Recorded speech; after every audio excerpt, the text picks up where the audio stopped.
Përshëndetje miq të Living, mirë se erdhët në puntatën e radhës tu në ekranin e Star Plus Televizion, si gjithnjë të dielave në orën 19. Uroj që të keni kaluar një javë plot aktivitete dhe të jeni ushqyer shëndetshëm, sepse në qoftë se një gjë tillë nuk ka ndodhur, them që pas kësaj puntate do të ndryshoni pak sa mendje. Pse do thoni ju? Sepse e ftuara jone kësaj javë është një ftuar mjaft speciale. Është një femër suksesshme, është shkodrane, një dietologe e shkëlqyer, por është e njohur jo vetëm në Shqipëri, por në mbar botën sepse është fituese e 10 çmimeve kombëtare në fushën e shëndetësisë. Ajo është Anila Kalleshi, e cila ndan me ne në Living këshillat e saja mbi të jetuar i shëndetshëm për të pasur një trup perfekt. Folëm pak sa dhe për ushqime, se si ndikojnë ato në shëndetin tonë dhe sa të sigurt jemi në ushqime që ne ham, por gjithashtu u morëm pak edhe me dopsimin, cilat janë fazat që duhet të ndjekim për të dopsuar dhe çfarë këshillon ajo për të gjithë ne. Unë s'do shtoj asgjë më tepër, thjesht ju ftoj që ta ndiqni këtë puntat dhe të merrni sa më shumë këshilla që ju nevojitet.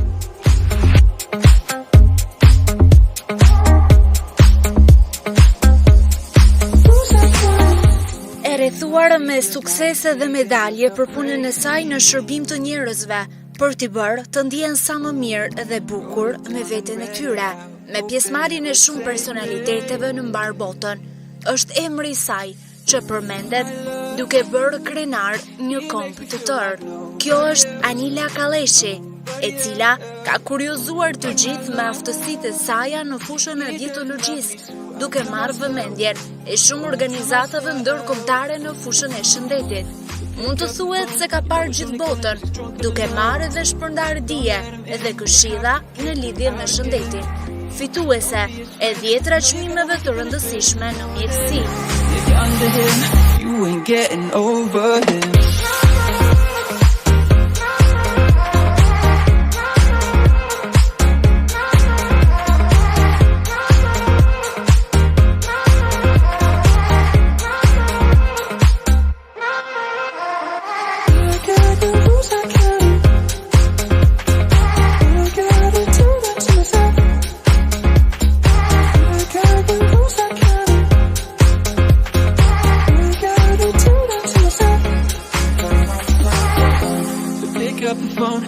He's only calling cause he's drunk and alone. Don't let him in, you'll have to kick him out again. Don't be his friend, you know you're gonna wake up in his bed in the morning. If you're under him, you ain't getting over him.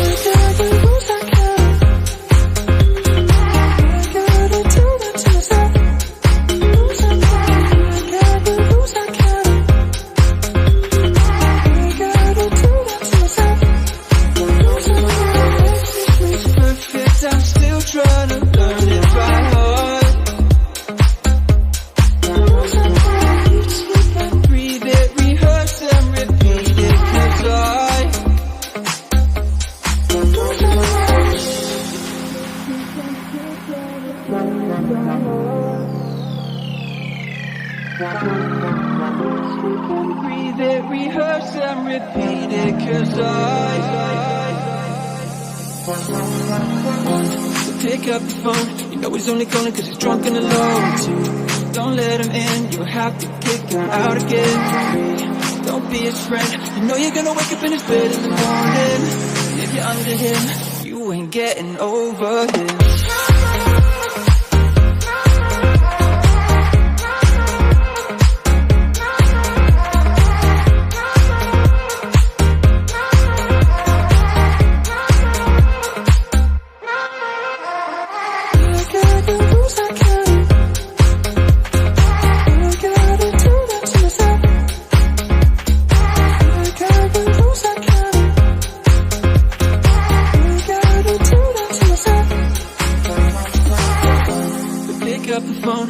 He's only calling cause he's drunk and alone. Don't let him in, you'll have to kick him out again. Don't be his friend, you know you're gonna wake up in his bed in the morning. If you're under him, you ain't getting over him.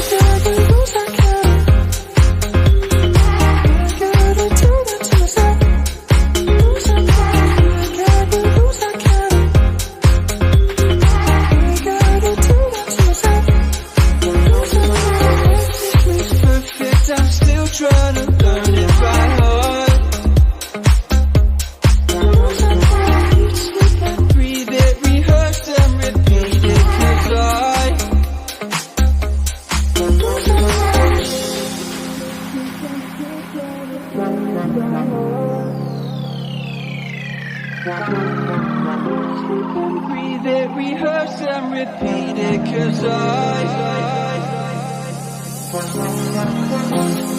up the phone, you know he's only calling cause he's drunk and alone too. Don't let him in, you'll have to kick him out again. Don't be his friend, you know you're gonna wake up in his bed in the morning. And if you're under him, you ain't getting over him. I got the rules I can't. I gotta do that to myself. I got the rules I can't. I gotta do that to myself.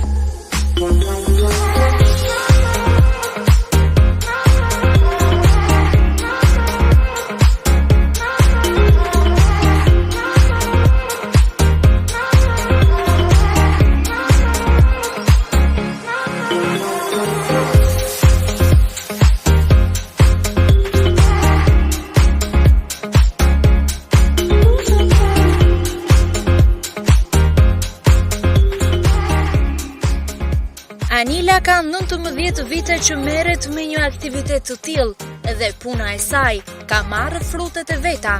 Ajo është gjithmonë në kopertinë të shkrimeve të ndryshme në revista dhe gjithnjë e para në media, e ftuar për të dhënë këshillat e saja. Ka kryer studimet për fizioterapi në Beograd, për të vazhduar me studimet master në Londër dhe Amerikë, në lidhje me ruajtjen e peshës trupore mbasi këron dhe për dietologji. Gjithashtu, në Universitetin e Romës për mjekësi estetike dhe dietologji. Autore e 8 librave mbi dietat dhe të jetuarit shëndetshëm. E sikur mos të mjaftonin, Anila Kalleshi është gjithnjë në studim të dietave dhe mënyrave të dobësimit në bazë të evolimit të shkencës.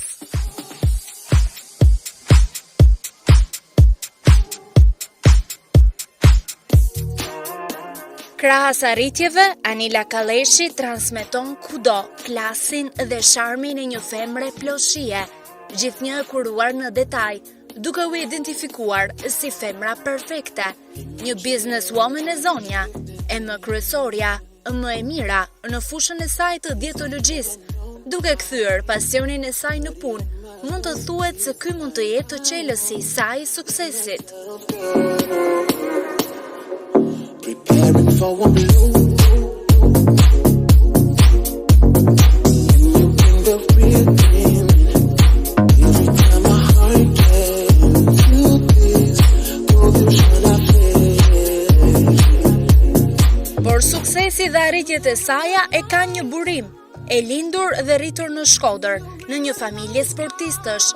Baba i saj, Faruk Kalleshi, ka qenë një peshngritës i suksesshëm kombëtar dhe trajner i njohur.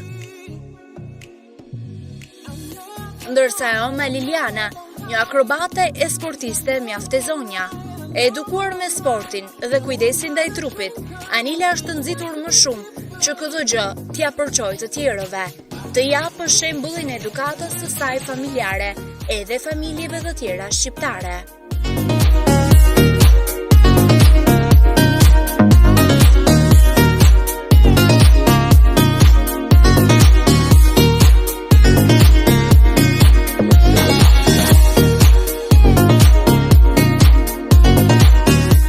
Në living, ajo na flet se sa të kujdesshëm duhet të jemi ndaj ushqimeve që ne marrim, e na ndihmon se si të dobësohemi vetëm duke pasur një regjim ushqimor të rregullt e të shëndetshëm.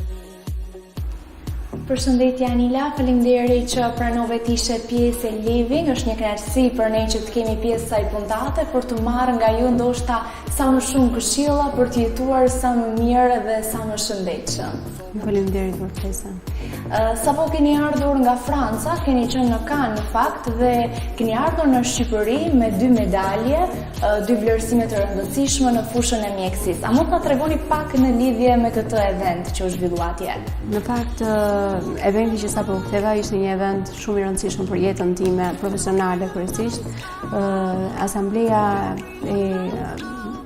me qendër në Oxford e biznesit është bën ceremonia të përvitshme, ku në këtë ceremoni unë arrita të merrja 2 çmime të më të mëdha që jepeshin në atë vend.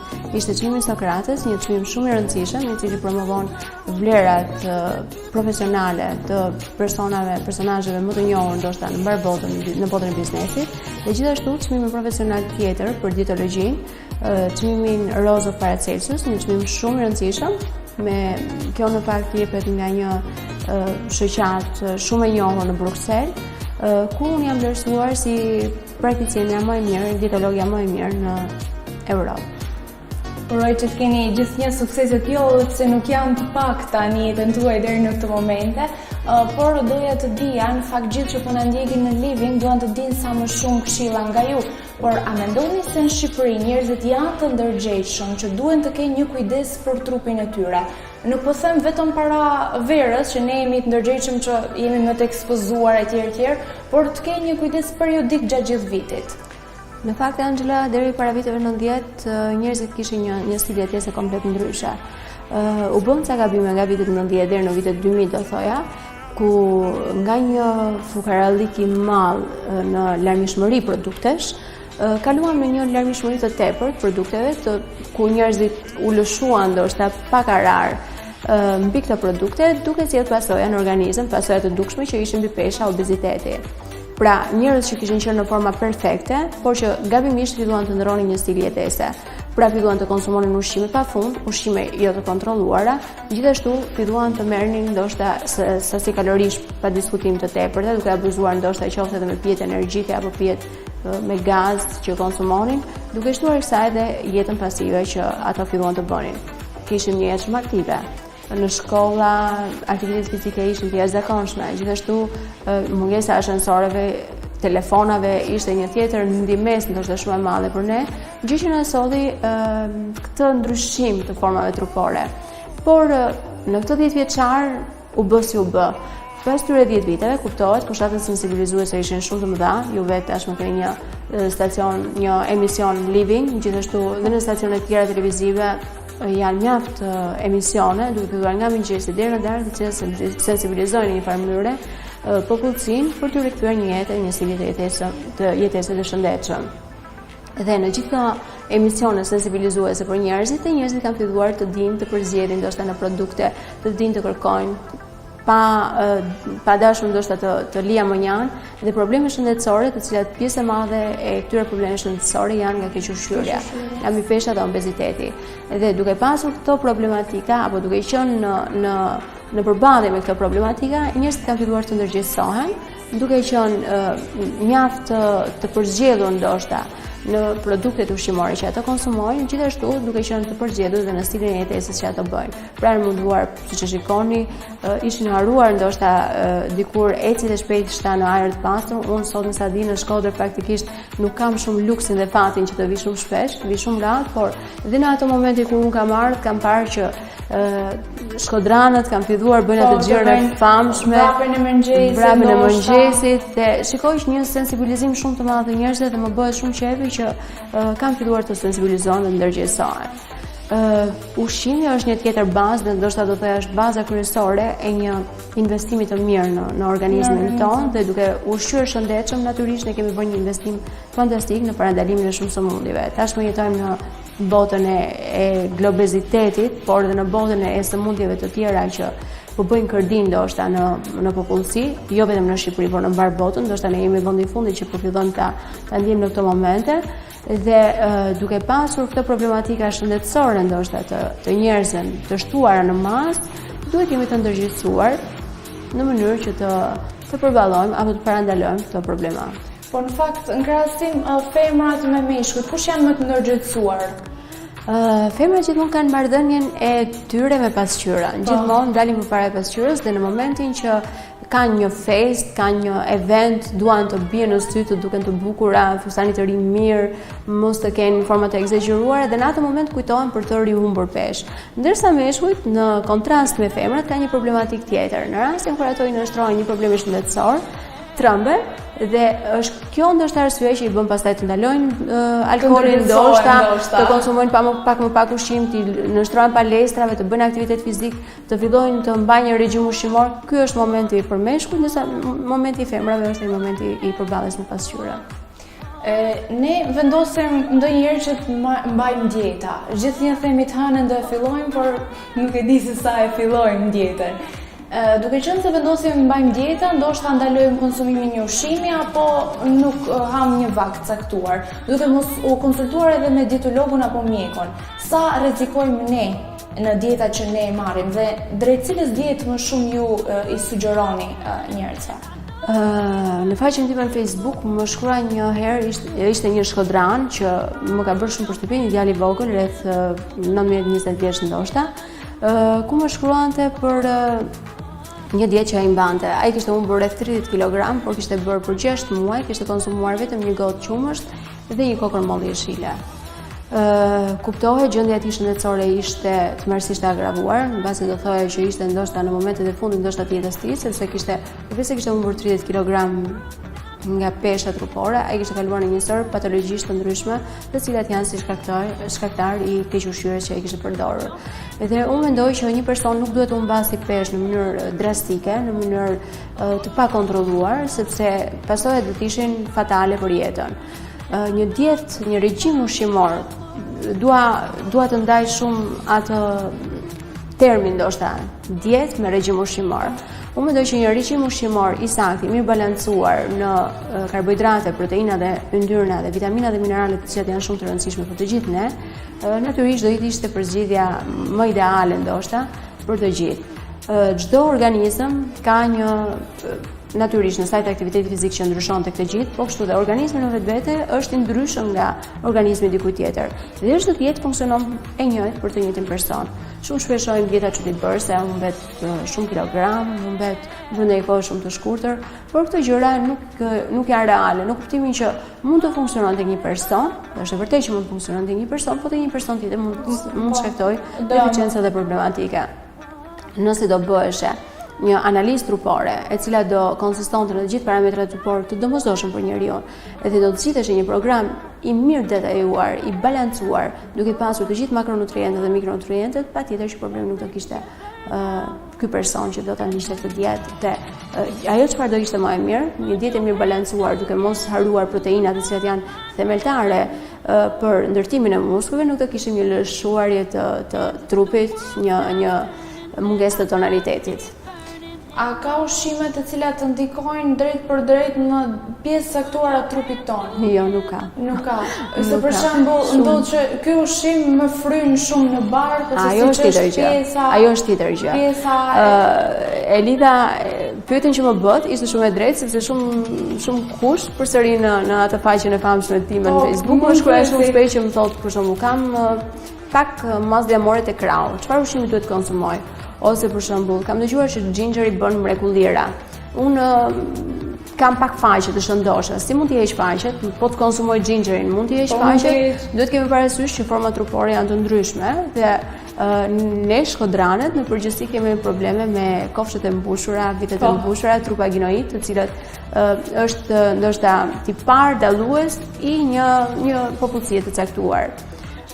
Por gjithsesi nuk jemi të rrezikuara, sot tashmë jemi në mod, femrat mesdhetare tipike janë në këtë mënyrë dhe ajo çfarë është më e rëndësishme që nuk është problematike për organizmin, sepse është më problematike kur kemi një bark të fryrë, pra në zonën abdominale ne kemi grumbullim të dhjamave, sepse këtu të gjitha organet pothuajse janë të rrethuara nga dhjami dhe vështirësohet puna e këtyre organeve.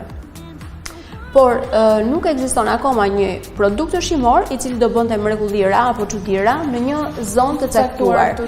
Por në pyetjen e dytë që bëhet, sepse ishin dy pyetje komplet të ndryshme, nëse ka një produkt që na krijon fryrët e barkut, patjetër që ka produkte, sepse dhe këto lidhen me intolerancat ushqimore kryesisht, jo me alergjitë ushqimore, sepse alergjitë ndryshojnë nga intolerancat ushqimore. Duhet kemi parasysh që alergjitë është një veprim i menjëhershëm që trupi reagon ndaj një produkti të caktuar ushqimor, duke shkaktuar kruajtje, ëndje, edema të ndryshme apo problematika të ndryshme. Dhe alergjia është e përjetshme. Pra nëse ti je alergjik ndaj një produkti ushqimor, ky produkt do jetë përjetësisht alergjik, do të thënë duke i dëmshëm për organizmin tonë. Dhe në këtë rast kemi një aktivizim të imunoglobulinave IgE, pra futet sistemi ynë imunitar në këtë proces. Ndërsa kur kemi të bëjmë me intolerancën ushqimore, ndodh shumë shpesh nga konsumimi ndoshta i tepërt i një produkti të caktuar.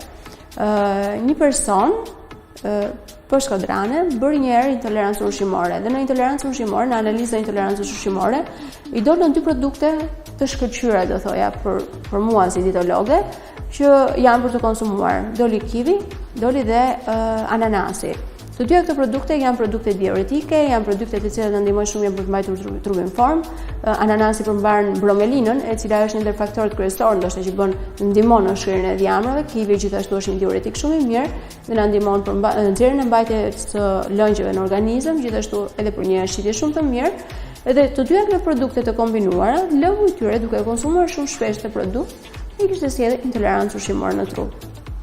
Por janë njësër produktesh në fakt, të cilat mund të sjellë, pra çdo produkt ka një indeks të intolerancës, por ato produkte ndoshta që janë më tepër intolerante, mund të jetë veza, mund të jetë gluteni, që tashmë njihet çeliakia që është e tmerrshme pothuajse dhe në spitale në Europë janë reparte të tëra me persona çeliak që buajnë nga është mos intolerimi i glutenit, proteinës që ndodhet tek gruri në organizmin tonë. Dhe është një pjesë e madhe të njerëzve të cilët nuk arrin ta kuptojnë ndoshta që mund të jenë intolerantë ndaj glutenit dhe pa dashur arrin ta konsumojnë derisa shkojnë në problematikën e çeliakisë, që është një sëmundje shumë e rëndë.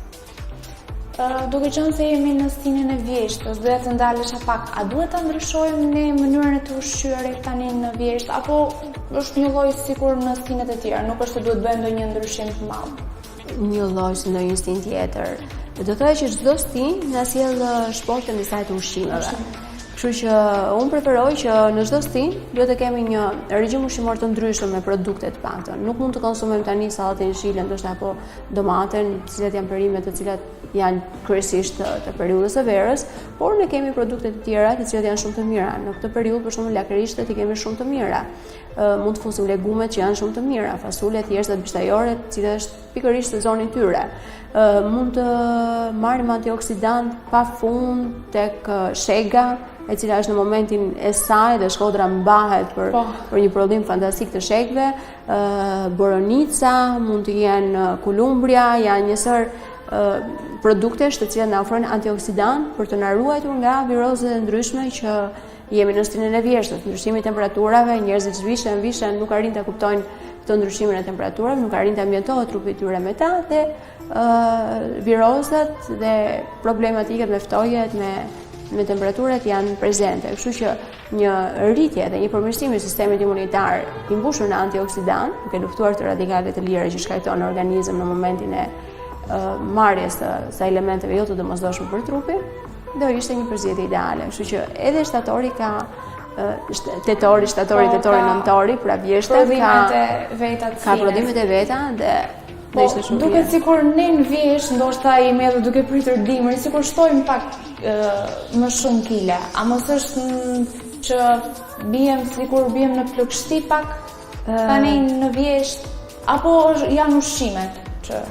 Jo, nuk besoj. Ka shumë njerëz për shembull që kanë marrë shumë kilogram gjatë stinës së verës, ku kanë abuzuar me koktejle të ndryshme, me pushimet pafund, dreka, darka të presorte të ndryshme, të cilat i ofrojnë mundësi ushqimi pafund, sasi pa kontrolluar. Dhe unë mendoj që çdo sezon apo çdo stin varet nga personi, çdo stin mund të ketë atë momentin e saj të marrjes së peshës, do thoya. Në vjesht unë mendoj që është koha më ideale ndoshta për të humbur peshë dhe për qenë të ndërgjegjësuar që mos të bëjmë gabimin në fund të nëntorit. Po pra, se presim festat shumë herët më duket ndonjëherë. Po një person që ka humbur peshë dhe çfarë duhet të bëjë për të mbajtur atë peshë në mënyrë konstante? Pra, ndihet mirë me veten e vet, ka humbur peshë, por ndodh që ke humbur peshë, por nuk di se si ta mbash këtë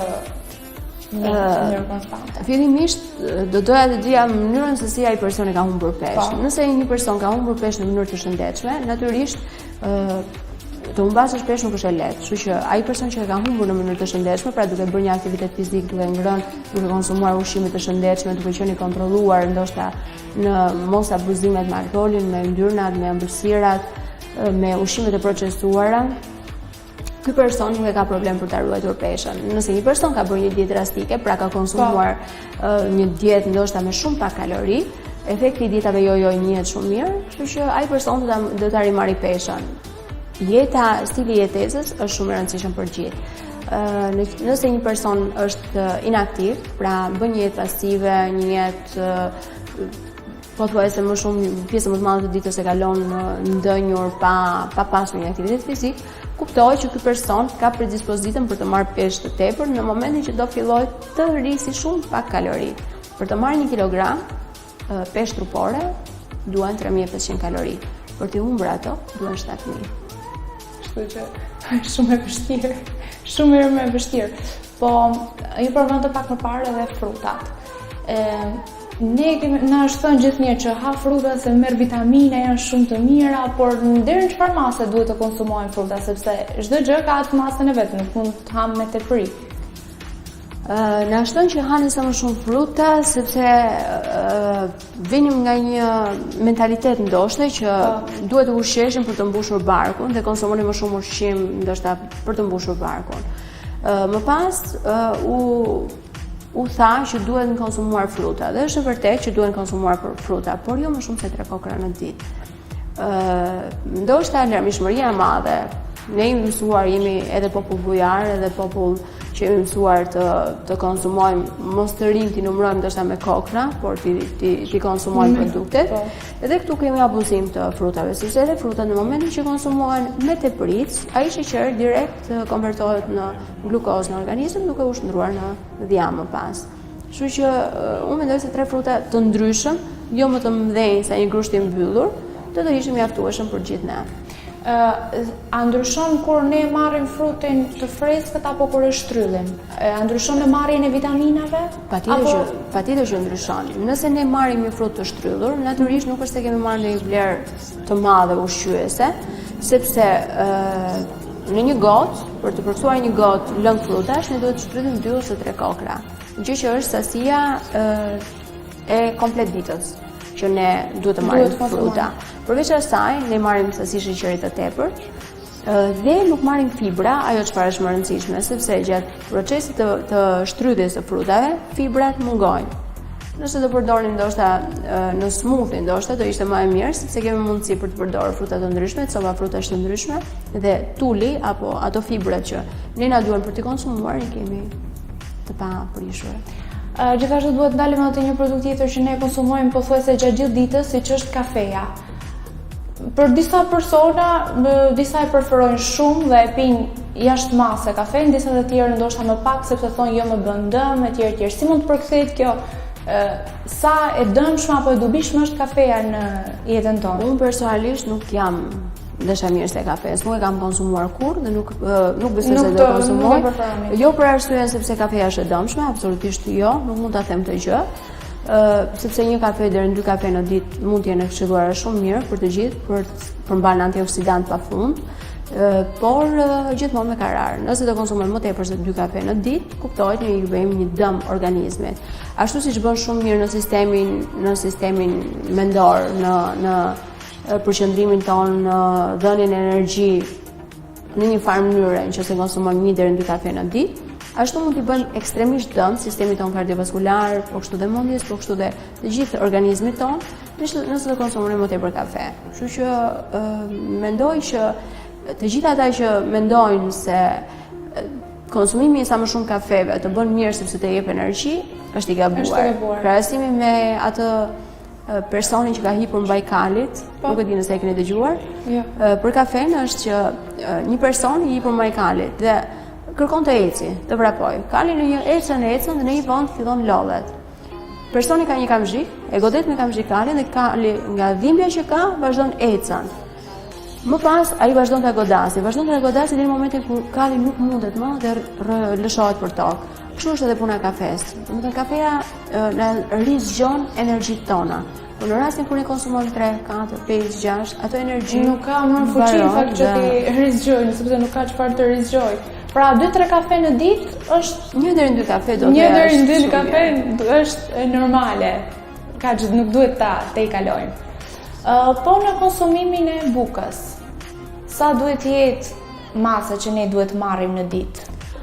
Andela, dritrat janë një burim i shkëlqyer i karbohidrateve komplekse që na nevojiten për organizmin. Por problemi i dritrave sot në këtë kohë nuk është ajo se sa do konsumojmë. Në moshën time, kur isha sa ti,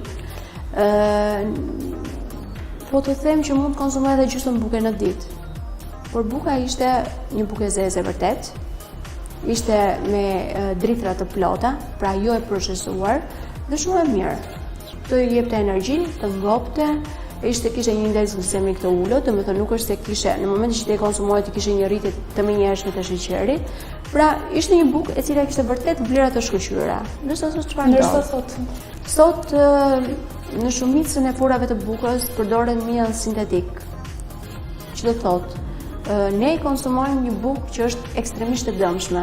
Kjo ndoshta në këtë periudhë, nuk po themi vetëm në Shqipëri, kjo ndodh në gjithë botën. Buka e procesuar nuk ka asnjë lloj vlere. Domethënë, kokrës së grurit i zhvishet embrion, i zhvishet lëvoshka, në cilën janë të përqendruar të gjitha vitaminat B komplekse kryesisht, dhe ngel vetëm embrioni që nuk ka në fund fare ka vetëm amidon, ka nisë shtet dhe nuk është se ka ndonjë vlerë ushqyese. Pra, ne konsumojmë një produkt i cili nuk është ndonjë vlerë të ushqyese që ne konsumojmë dikur. Duke shtuar kësaj, do i shtoja edhe problemin e glutenit, i cili tashmë përpara shkakton celiakin apo intolerancën ushqimore ndaj glutenit, gjë që ne e gjejmë me shumicë, glutenin e gjejmë me shumicë në të gjitha produktet që ne konsumojmë, qoftë salsat, qoftë tek ushqimet të ndryshme të paketuara, tek makaronat, tek çdo produkt që ne konsumojmë. Dhe në këtë fazë jemi në një proces që duhet jemi të kujdesshëm. Ti rikthejmë edhe një herë bukës, sa bukë duhet të konsumojmë? Nëse do të ishte integrale, 1 deri në 2 theta në ditë, do ishin mjaftueshëm për na dhënë atë vlerë ushqyese që trupim ka nevojë. Po me pijet alkolike, si duhet ta kemi raportin? Personalisht nuk konsumoj, por absolutisht do i kushtoja të gjithëve që raporti me alkoolin duhet jetë ekstremisht i kujdesshëm. Nëse ne jemi të kujdesshëm të bëhet fjalë për vipeshëm faktor, nëse ne jemi të kujdesshëm në konsumimin e yndyrnave, pra 1 gram yndyr konvertohet në 1 gram në 9 kalori dhe 1 gram alkool konvertohet në 7 kalori. Më shikoni sa afër është. Dhe nëse flasim për karbohidratet, 1 gram konvertohet në 4 kalori dhe 1 gram proteinë në 4 kalori.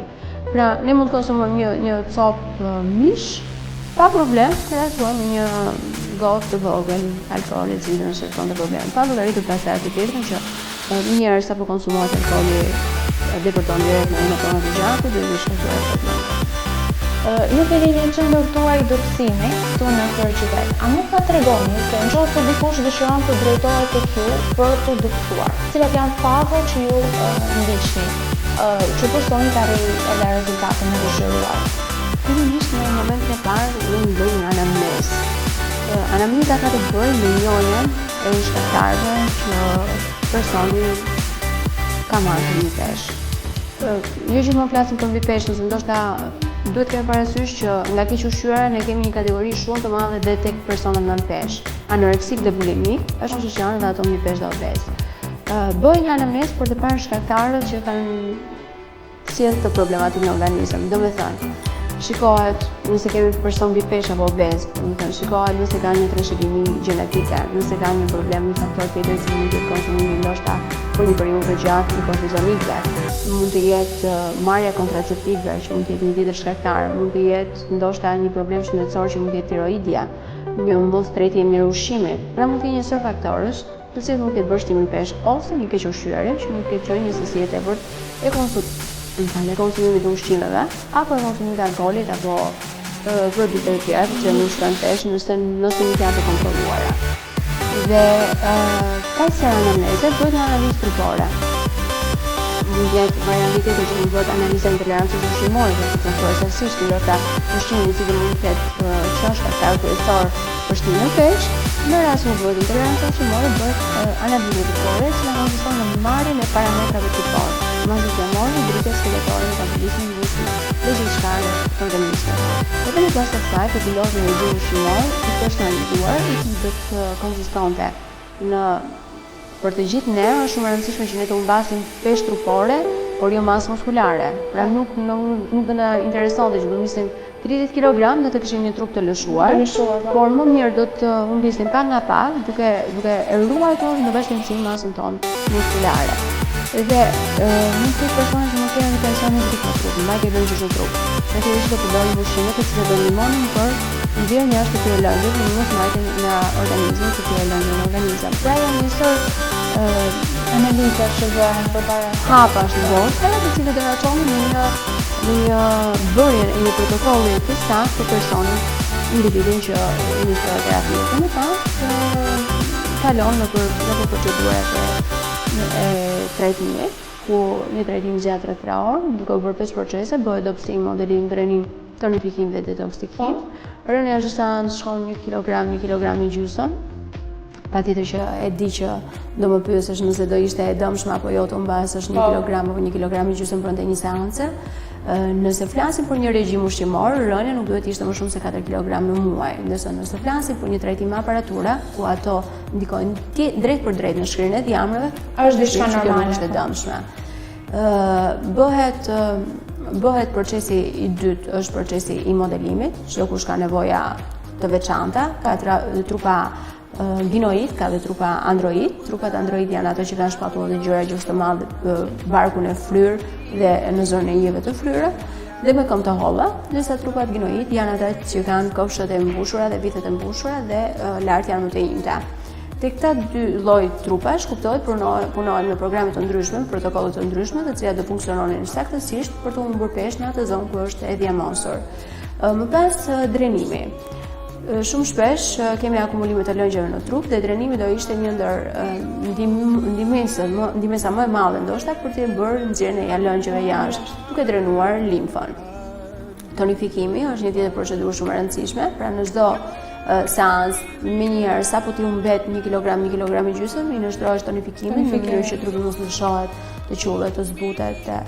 Dhe detoksikimi, ajo çfarë është më e rëndësishme për të gjithë ne, qoftë për ata që kanë probleme me pipeshën, obezitetin, qoftë për ata që janë normal, detoksikimi është një proces shumë i rëndësishëm për të gjithë ne, dhe unë do këshilloj që çdo kush duhet ta bënte të paktën një herë 2 herë në javë për të nxjerrë toksinën nga jashtë. Ne në të gjitha mënyrat jemi të rrethuar nga toksina pafund, qoftë nga ushqimet, qoftë nga ambienti, ajri, çdo gjë ku na rrethon, ne jemi të mbytur nga toksinat. Dhe nxjerrja jashtë e këtyre toksinave do na ndihmonte për pasur një trup të shëndetshëm. Për ne femrat është shumë problem celuliti në fakt. Si e trajtoni ju celulitin këtu në qendrën tuaj? Celuliti është një patologji që nuk është një çudi e madhe që ekziston, sepse nuk ekziston vetëm në Shqipëri. Unë kam parë foto pafund të Cindy Crawford, të Jennifer Lopez, të Beyoncé, të shumë personazhe shumë të famshëm që duan nuk arrin të shpëtojnë. Nuk arrin të shpëtojnë. Faktorët e celulitit janë faktor pafund, janë faktor gjenetik, faktor hormonal, faktor mbajtja e takave, mbajtja e streçeve, konsumimi jo i shëndetshëm i ushqimeve, konsumimi i duhanit, i alkoolit, janë një sër faktorësh të cilët së bashku të gjithë këto faktorë të mbledhura shkaktojnë këtë shfaqje të dukshme dhe të frikshme ndoshta të celulitit. Por gjithsesi alternativa ka pafund, ka pajisje të cilat ndihmojnë mjaft mirë në shkrirjen e celulitit, duke bërë kombinime të drenimeve, duke bërë kombinim të pajisjeve të ndryshme për të një rezultat shumë të mirë. Dhe varet gjithmonë sepse nuk e dihet në çfarë gradi është celuliti. Ekzistojnë disa gradë celuliti, kështu që nuk mund të themi që bëhen çuditëra brenda një kohe shumë të shkurtër. Por gjithsesi rezultati është pozitiv. Në fakt ne mbajmë dieta, mundohemi të ham shëndetshëm kryesore për të rënë peshë, por jo vetëm kaq, ka dhe ushqime, besoj ju do të na i tregonit më mirë, që ndihmojnë ndoshta që ndikojnë tek flokët tanë.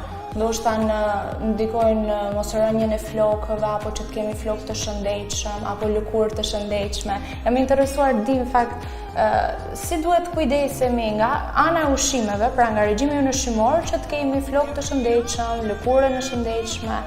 Pra jo vetëm që të fokusohemi tek rënja në peshë. Nëse ne do marrim sistematikisht gjithmonë, të marrim vitaminat dhe mineralet, patjetër që ne nuk do kemi probleme në organizmin tonë. Rënja e flokëve kuptohet është një patologji, alopecia është një patologji e cila ka një sër faktorësh, mund të jenë një sër faktorësh, mund të jenë faktor hormonal, faktor stresi, mund të jenë ndoshta mbajtja e dietave ekstreme, anemia mund të jetë një tjetër faktor, pra një sër faktorësh që mund të çojnë rënien e flokëve.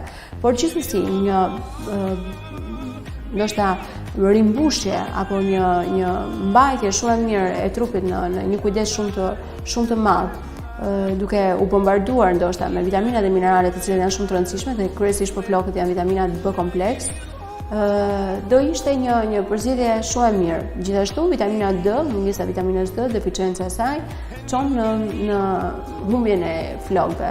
Kështu që ndoshta po të jemi në kujdes, po të mbajmë gjithmonë në kontroll vitaminat dhe mineralet që ne konsumojmë, nuk do kishim probleme të tilla.